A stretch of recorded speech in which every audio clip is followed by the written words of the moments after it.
फिर एक प्रोपेगेंडा चलाया कि कांग्रेस दोगली है, कांग्रेस के यहाँ पर आंदोलन हो रहा है और कांग्रेस चुप है, कुछ नहीं कह रही। लेकिन यहाँ कांग्रेस को कुछ करने की ज़रूरत नहीं। कांग्रेस को अब एक बात समझ में आ गई कि ये जो बीजेपी आईटी सेल है ना, आइडियाज़ ख़त्म हो चुके हैं, इनके पास कुछ नहीं है। इन्हें मात देने के लिए हमारे सबसे युवा तुर्क ही बहुत है, वो है एनएसयूआई।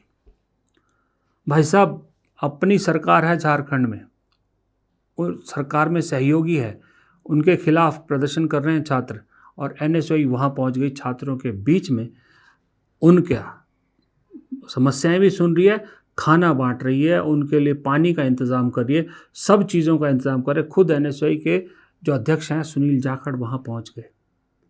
दूसरी तरफ कांग्रेस के जो प्रभारी हैं के राजू, वो बाकायदा इन बच्चों की मांग को लेकर मुख्यमंत्री से मिले, और मुख्यमंत्री ने उन्हें आश्वासन भी दिया है। सुनिए। नेतृत्व में चारों मंत्रीगण थे। प्रदेश के अध्यक्ष नेता प्रतिपक्ष श्री प्रदीप यादव जी थे, एनएसयूआई के राष्ट्रीय अध्यक्ष भाई विनोद जाखड़ और मैं था बैठक में थे। 1-1.5 घंटे लगभग ये मुख्यमंत्री महोदय के साथ बैठक चली।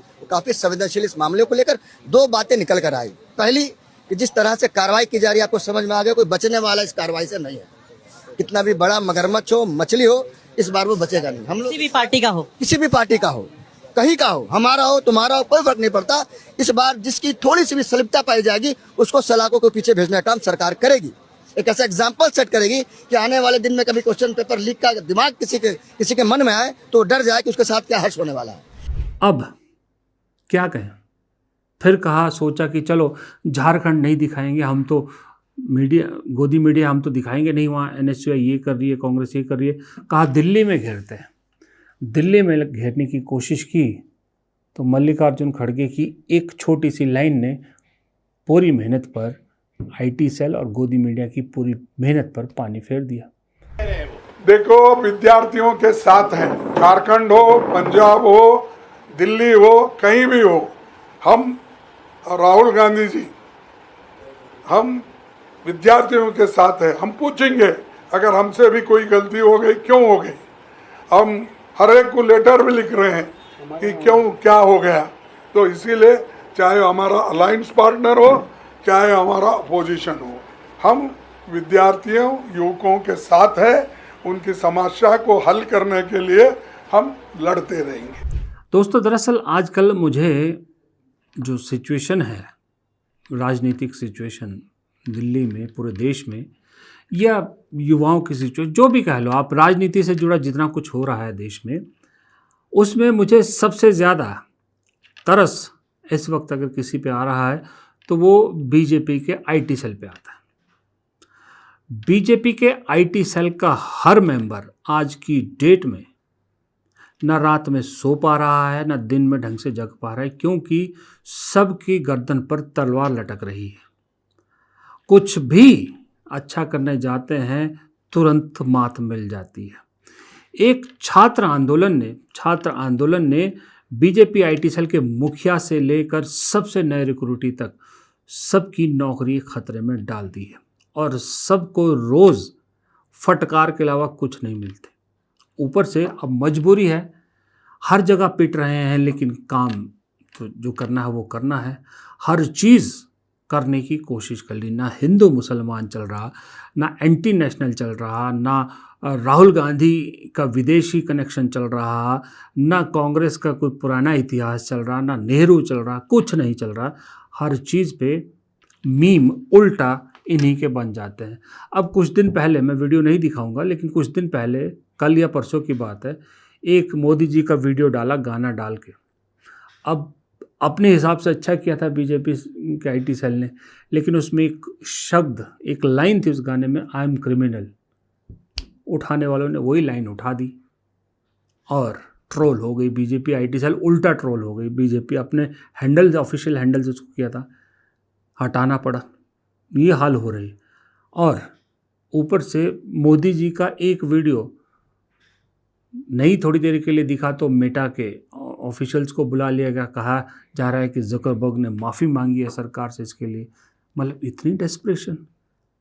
अगर आपका नेता, आपकी पार्टी दुनिया की सबसे बड़ी पार्टी, आपका नेता दुनिया का सबसे पॉपुलर नेता है, तो छोटे मोटे वीडियो अगर नहीं दिख रहे तो इससे क्या फ़र्क पड़ गया आपको? एक आध वीडियो अगर कहीं मिस हो गया, कुछ हो गया, आपको तो फ़र्क नहीं पड़ना चाहिए था। बल्कि लोगों का गुस्सा होना चाहिए था, लोग को मेटा से जवाब पूछना चाहिए था कि हमारे प्रिय प्रधानमंत्री का वीडियो कहाँ है, हमें क्यों नहीं दिखाई दिया।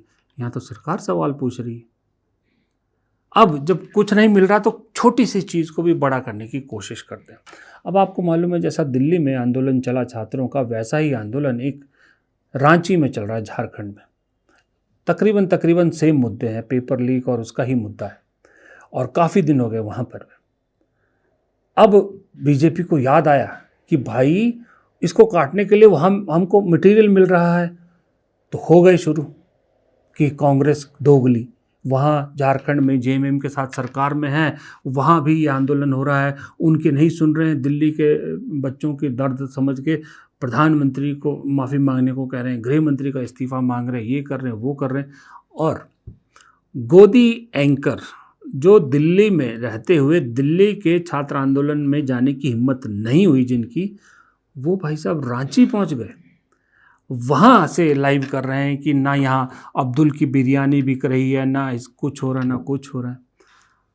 तुरंत हमारे अल्टरनेट मीडिया के भी बहुत से बंधु बहनें वहाँ पहुँच गई, और जो पोल खोली है ना, जो पोल खोली है उन जहरीले एंकरों की, मज़ा आ गया। आप देखिएगा सोशल मीडिया पे, साक्षी जोशी गई है, पॉलिटिक्स की वो लड़की गई हैं, और बहुत सारे गए हैं, न्यूज़ पंचवाल गए हैं, सब बहुत सारे लोग गए हैं जो दिल्ली के छात्र आंदोलन में जिन्होंने बखूबी काम किया था, वो सब वहाँ पहुँच गए।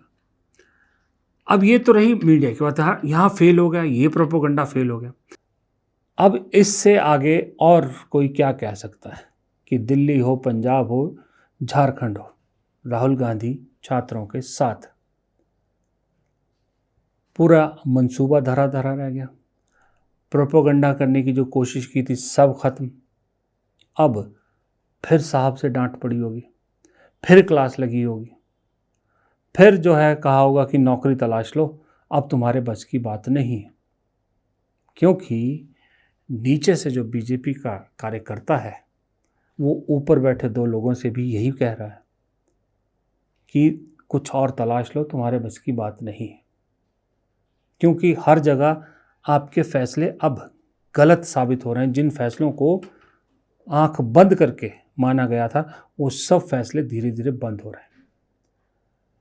आपने अपनी मर्जी से बिना सीनियर लीडरशिप की कंसल्टेशन के मध्य प्रदेश का मुख्यमंत्री चुना, नतीजा 0 सन्नाटा, दतिया हार गए।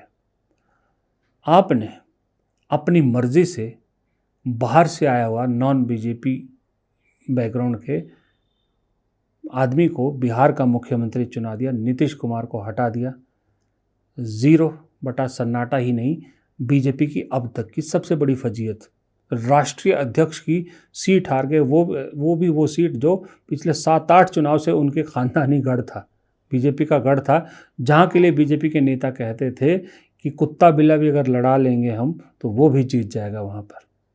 वो हार गए, प्रशांत किशोर से हार गए। गुजरात में वो तो चलती ही गुजरात सरकार सिर्फ नहीं दोनों से, बाकी से तो कोई लेना देना ही नहीं है। वहाँ पर मार्जिन इतना छोटा रह गया, जीत का मार्जिन। उत्तराखंड में आपकी पसंद के पुष्कर धामी, जनता उनके खिलाफ बुरी तरह से नाराज़ है। राहुल गांधी का प्रोग्राम वहाँ सक्सेसफुल होता है। राजस्थान में फर्स्ट टाइमर को कहीं से उठा के मुख्यमंत्री बना दिया, वसुंधरा राजे जैसे सीनियर नेता को साइड किया। क्या हुआ? कोटा में इतना शानदार प्रोग्राम हो गया, राहुल गांधी के इतने बड़े प्रोग्राम को इतनी शानदार आगाज़ मिल गया। इसी तरह से और कई राज्यों में है जहाँ पर दिल्ली, रेखा गुप्ता लगातार बीजेपी के लिए embarrassment, Kangana Ranaut embarrassment, Ravi Kishan embarrassment, कहाँ किस किस का चुने हुए किनके हैं? इन्हीं लोगों के। पार्टी की सुनी नहीं गई। संघ भी अब तो चाह रहा है कि किसी तरह से इनसे छुटकारा मिले ताकि वापस अपना स्टेटस हासिल कर पाए। जब बीजेपी से बड़ा संघ हुआ करता था, संघ की एक रिस्पेक्ट होती थी, अब तो संघ से कुछ पूछा ही नहीं जाता। तो ये सारी चीज़ें जब प्रेशर पड़ रहा है ऊपर दो लोगों पे, तो उनका गुस्सा, उनका प्रेशर उतर रहा है ये गोदी मीडिया और आईटी सेल वालों पे।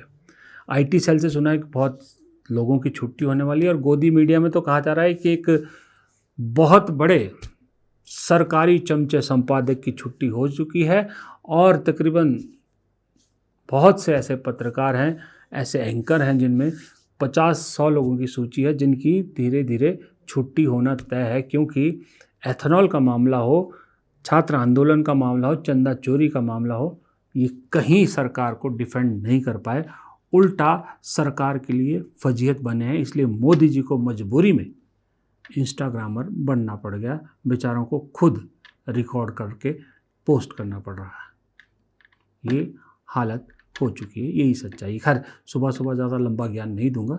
आपका दिन शुभ हो, क्योंकि आज शुक्रवार है, कल से वीकेंड होगा। तो आप अपने ऑफिस जाइए, अपना जो काम है वो कीजिए। इजाज़त दीजिए मुझे।